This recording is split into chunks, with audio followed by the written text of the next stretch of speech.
everybody sit down. We continue with our series of the performing classes. And I'm so happy to introduce our new member of the faculty, what I call the young generation of our faculty, the next generation of the wonderful Keshet Eilon faculty. For the first time together, wonderful violinist, professor, and friend, Gothoni.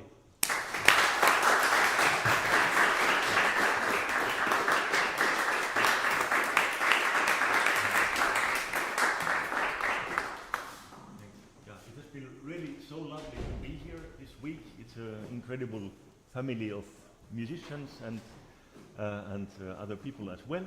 I just have one question. How many players do we have today? 1, 2, wait, 3, 4, and wait, Alex was here. I still didn't quite. Yeah, are you playing or not?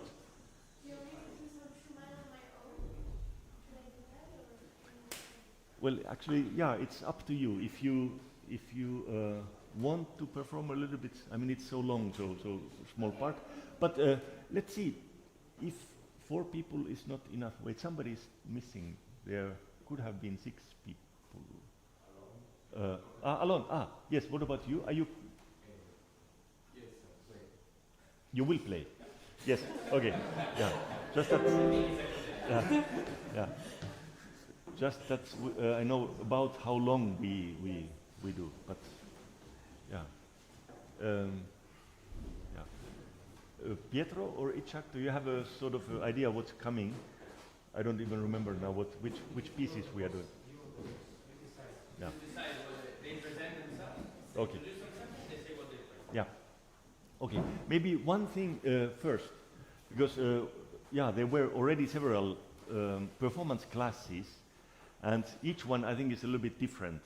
But I would like to talk maybe about some really very, very general things that is not necessarily related to now that piece or to this performance, but something to do with practicing, something to do also with what do we take home from this kind of course, and how could it affect our further life for the next 50, 60, 70 years. So that's why maybe my suggestion would be that we start in a way that you play, and then maybe you say first what you think, what would you still like to do or approach with this piece or in general, and then we can all a little bit, and if anybody has a question while we are talking, then please interfere, that's fine. Okay, so yeah, your name and everything. My name is Lucilla Mariotti, and I'm going to play the first movement from Sibelius Violin Concerto.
agree actually with everything what you do, so, so there's not much to say.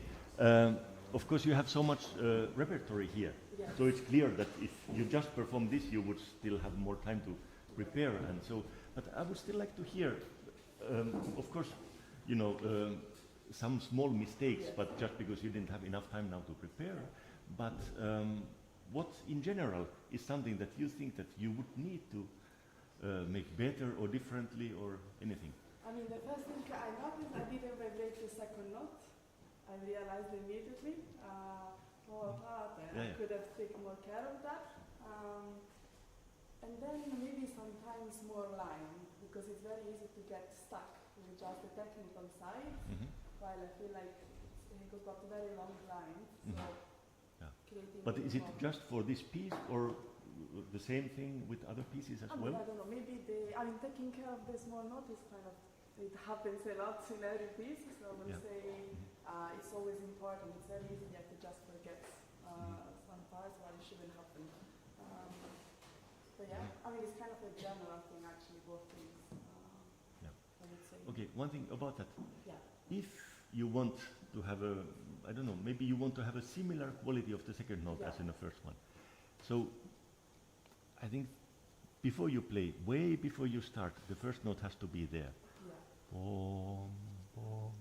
And the second note included. Yes. So I think if it's really there, and the moment you play it, you should be already a couple of bars ahead, or maybe 5 or 10 bars ahead. Then I think the vibrato will be there, if that's the way how you want to hear it. Yeah. I thought it was beautiful, the beginning. I wasn't really missing it. Okay. But if you were not happy, then I would say don't try to fix the note, Yeah. but try to be aware what you want to hear before you play it. Okay. Yeah. Yeah. And I think that would be helpful maybe for the whole long line and for the phrase. Because what is long line in music in general?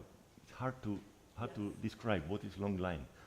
Everybody want to make long lines, and that's often a criticism we get.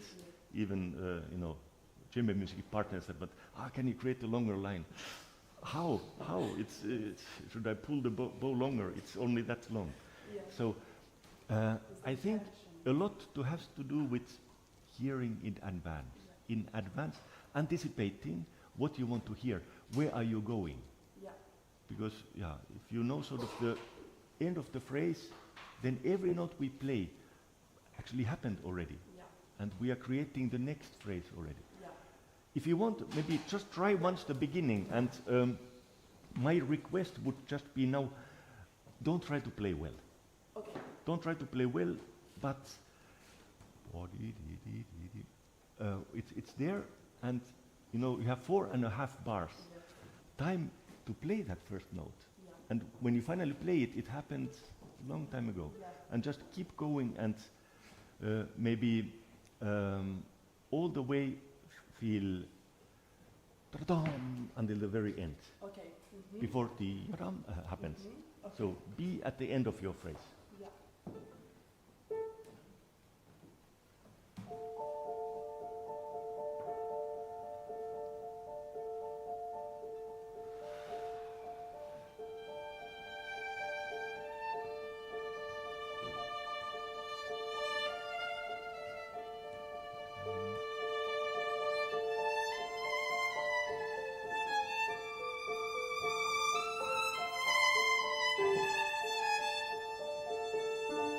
Yeah, okay. Sorry if I'm interrupt. Actually, I like the first time more. Yeah, more. Now it was a bit flat, but yes. So- I agree. Yeah. Maybe this idea of anticipating created a little bit problems now. Yeah, no, I said, But one thing what I thought you did so well first time, yeah, I didn't have the feeling that you actually started. started. If you feel uncomfortable, Yeah. I think one way to deal with that would be exhale on the first beat of the bar. Yeah, and don't exhale together with the bow, but like if I exaggerate, Yeah. but Oh, Yeah. okay, yeah. yeah. Maybe just one bar before, or somewhere, whenever you feel like.